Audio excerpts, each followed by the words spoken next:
friends. So you can all be super proud of me because as I was coming up to record this podcast, I remembered I hadn't taken my vitamins. So I went and I took my vitamins and now I'm here with you. This is my second time recording this episode. I was very verbose. Um, it was just way too long. I just talked way too much. So I'll be more concise this time. I have gone through what I want to share with you, and it's going to be better. We are talking about 5 things no one wants to tell you about PMDD. I do want to tell you because I think you can handle it. And I think it's right for you to know what you are up against in this struggle. There are some things that are going to come up, and better to be prepared, better to know what's coming than just have to react in the moment with less information. I'm going to give you the 5 things that no one wants to tell you first, and then go into a little bit more detail about each one. Number 1, there are many ways to treat PMDD, but there is no one-size-fits-all solution. Second thing, you know best. At all times, you know best. The one exception for this is if you do go into psychosis or if you get to suicidal thoughts, that's where you can know, okay, I need to trust someone else more than myself in this moment. Someone that loves you, though. Third thing, you are still a human. That's important to remember because you still have emotions, you still have ups and downs, you still have stress. And I'll explain more about that in a minute, but you're still a human. Fourth, doctors are not well versed in PMDD for the most part. And fifth, resilience and support make the biggest difference during your struggle. So now let's dive into these. Going back to number 1, that there are many ways to treat PMDD. And the downside of that being there's no one size fits all solution. If you go online and you type in how to cure my PMDD, you're going to get different people saying, I can treat your PMDD, I can cure your PMDD. This is what I did. It will work for you too. And it's all wonderful. But you need to know that they're selling something. So as you look through your search results, just remember this isn't the only way. The way that marketing is these days can be pretty in your face, and it can really convince you that, oh my gosh, this is the answer. And there's a difference between being convinced by marketing and feeling good in your body about making a decision. We make decisions all of the time, so I'm not going to fault you if something just sounds cool. It really sounds like a great idea. I want to try this thing. That's fine. But I would ask you to check your bank account. Is this an easy ask? Is it easy for you to put out the amount of money? And also the long-term maintenance of this quote treatment. Can you sustain it? Anyway, that's more detail than I planned on even giving in this episode, but there you go. I've noticed in the last year that the marketing has changed. The marketing used to be very strongly about treating your PMDD, getting rid of it for good. When I started this podcast, Living Well with PMDD, my goal was to find the answer and then give it to you. Along the way, these past 3 years, because I started the podcast in 2023, I've just learned there isn't one answer that works for every woman. But the good news is there are various things that work for various people. And I'm seeing the marketing catch up to that. People that used to say, I can cure your PMDD, now say, I can reduce your PMDD symptoms. And it's probably that they have had a lot more experience with people and they have had some people that didn't respond as well, maybe didn't respond at all to their form of treatment. So be aware of that. Okay, moving on. Still on this topic, though, that there's no one size fits all solution. Earlier this week, I told a friend of mine that I think her daughter might have PMDD. This was really hard for me. I've known them for a while, but to tell someone, I feel like that comes with responsibility. And so I waited. I want to read to you our little text conversation. I shared with her that I thought her daughter might have PMDD. I sent her a little video about it, the one that is linked in another episode from the Christina Bone Foundation, that 7-minute video. And her response was, thank you. I'll listen to that tonight. What helps it? And I had to think about this 30 minutes to an hour later. I had my response. What helps it is a loaded question because it depends on the person to an extent. What helps one person doesn't help another, and vice versa. But there are lifestyle changes, vitamins, supplements, hydration, and medicines that can help. If the person believes they are loved and supported, that helps too. You need to learn to believe your thoughts over your feelings sometimes, and you need to learn to believe your feelings over your thoughts other times. Happy to talk more, but also don't want to overwhelm you. Bottom line, there is hope. I think that sums up what I want to say here. We are all made differently. Our composition is different. The mini traumas we've gone through are different. Some women have gone through major trauma. The lifestyles we've led are different, and our genetic makeup is different. So, what works for one person, what works for your best friend might not work for you. And what didn't work for them might work for you. I think I've hammered that one into the ground. So, let's move on. You know best. Even when you are desperate, seeking for help with this, you still know best. Again, unless you're in psychosis, right? So when your friend or your doctor says, hey, let's try this, and there's just a little bit of discomfort that comes up inside of you, I want you to listen to that first and process that first. If what that means is you saying, I can see where you're coming from and I can see that that might help. I need time to think about this. That's great. If what comes up in your body when they say, hey, maybe you should try this, or what about this? And there's like this little bit of light that comes in there, but also your head is like, we've tried everything. Or your head is like, if you do this, it means that you're not strong.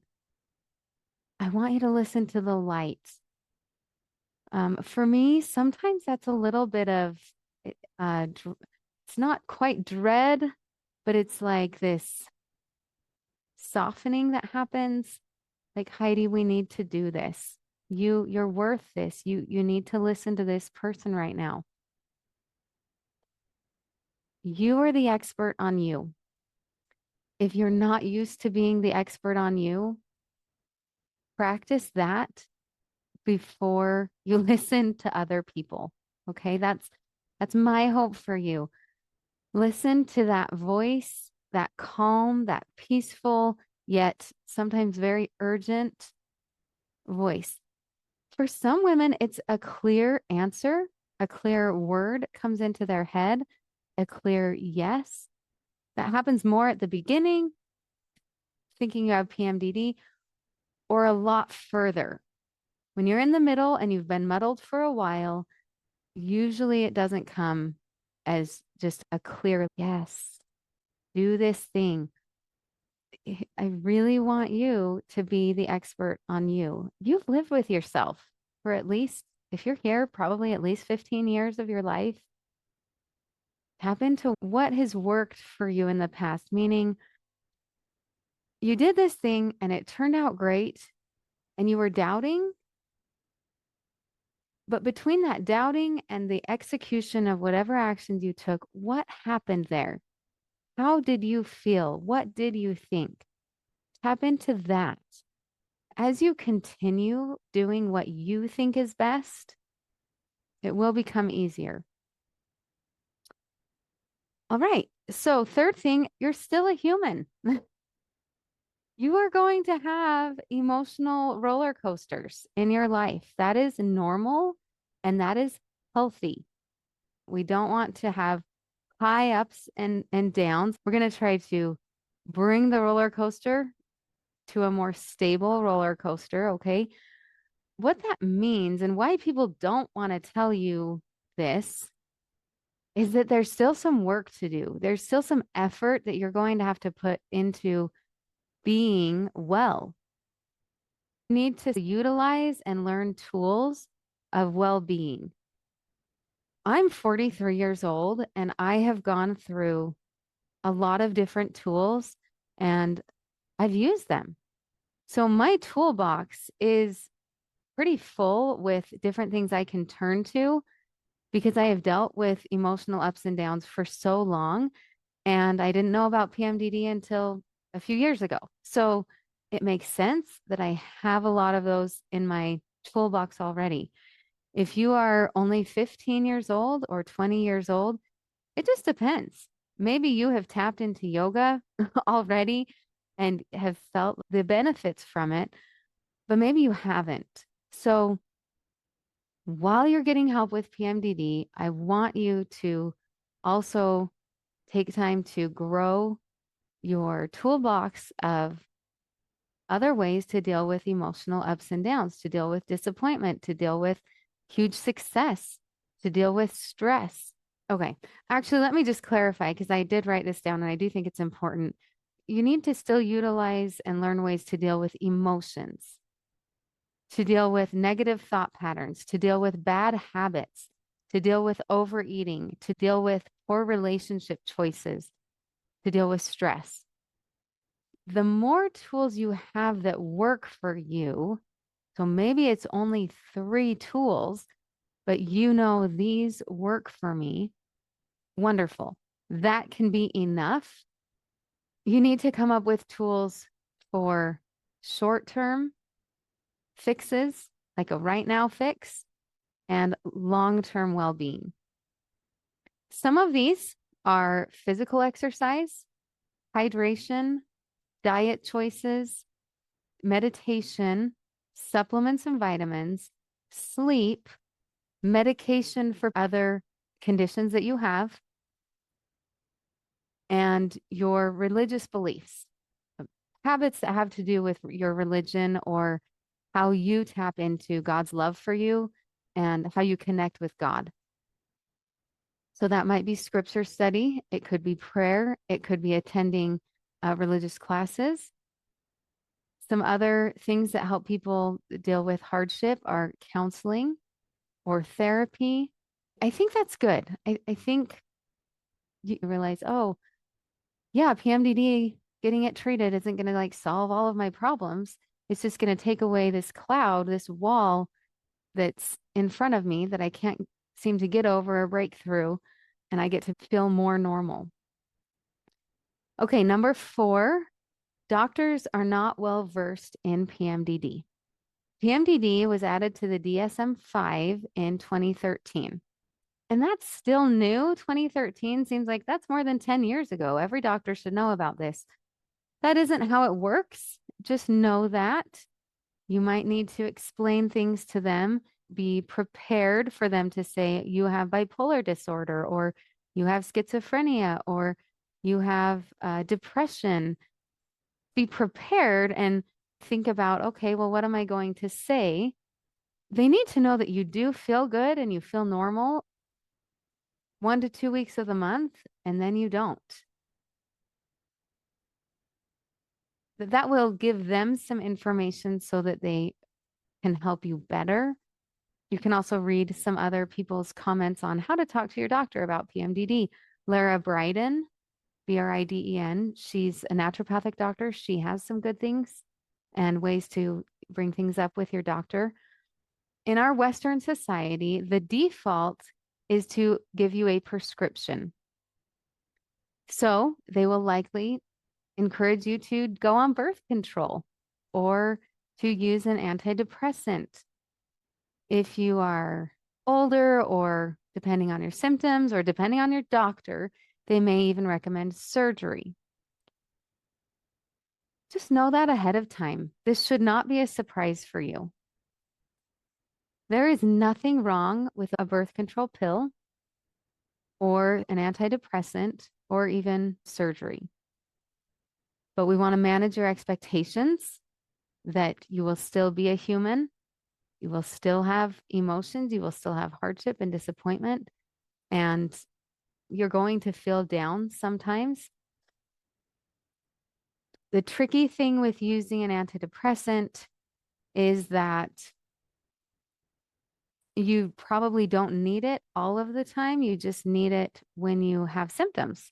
So the 7 to 10 days before your period, and for some women during their period, know that going into it. And if it's prescribed, ask, can I take it this way? This has helped other women.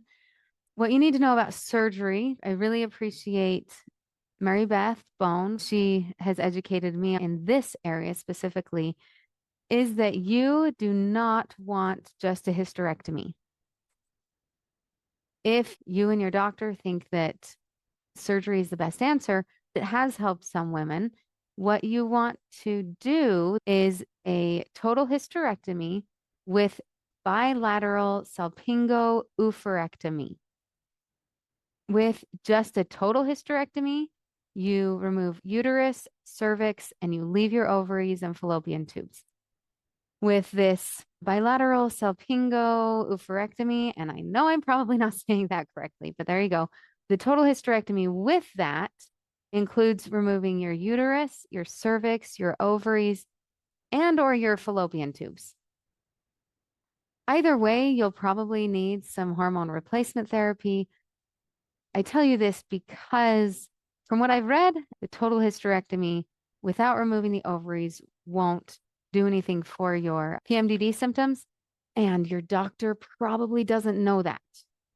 You can come in with a study, you can come in with some research on that. If you are feeling like, I want to do surgery and I want to be prepared to advocate for myself in a gentle but confident manner, look for something. That's great.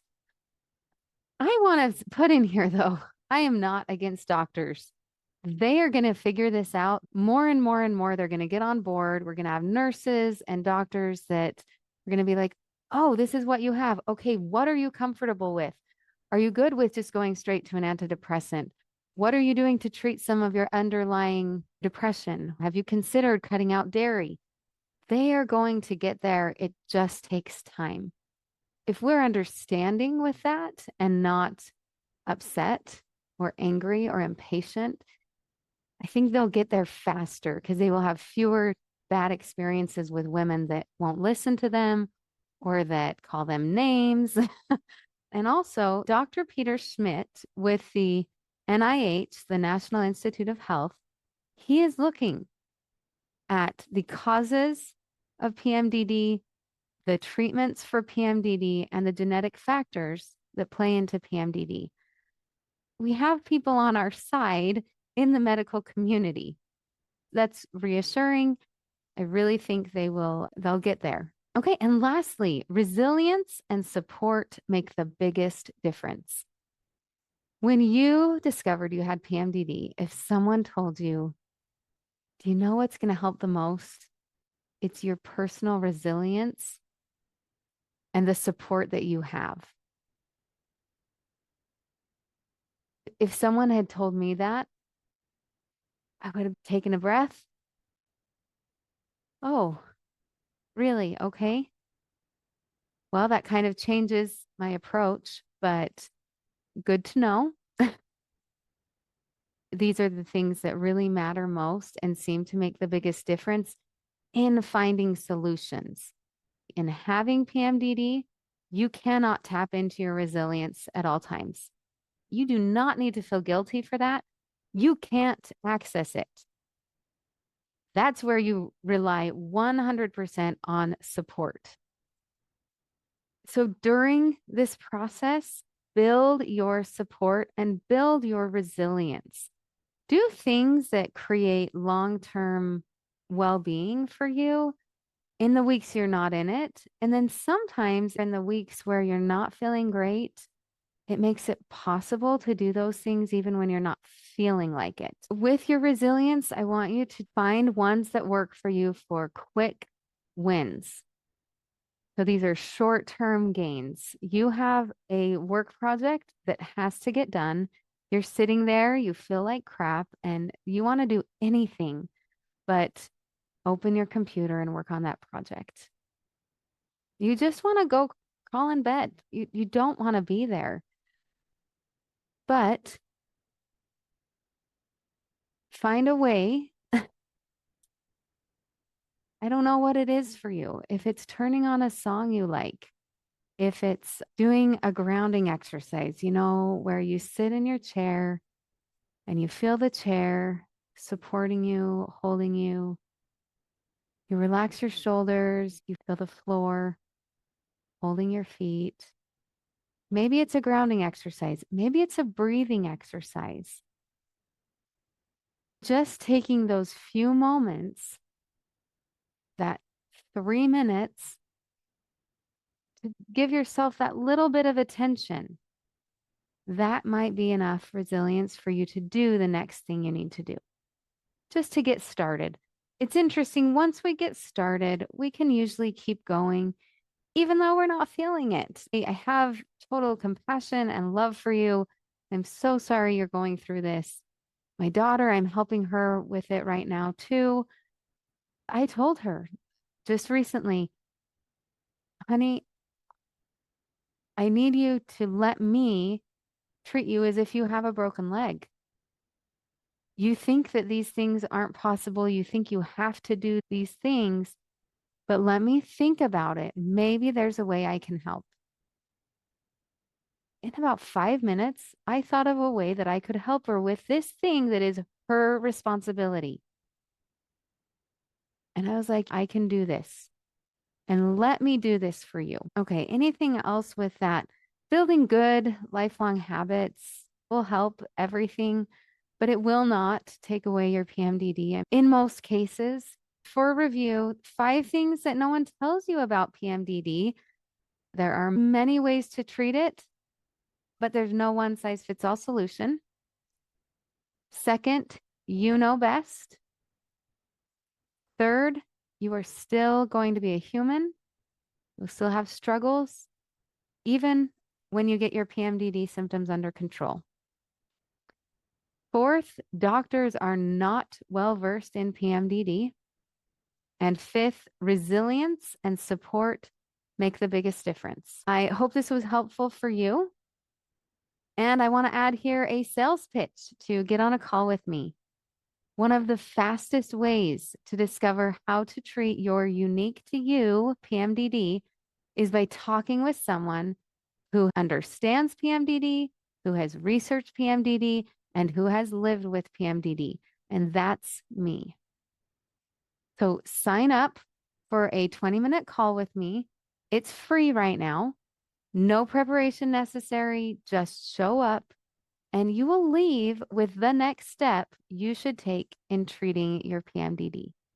To sign up, go to Heidi, HEIDI, bradfordcoaching.com/free. I'm so looking forward to talking with you.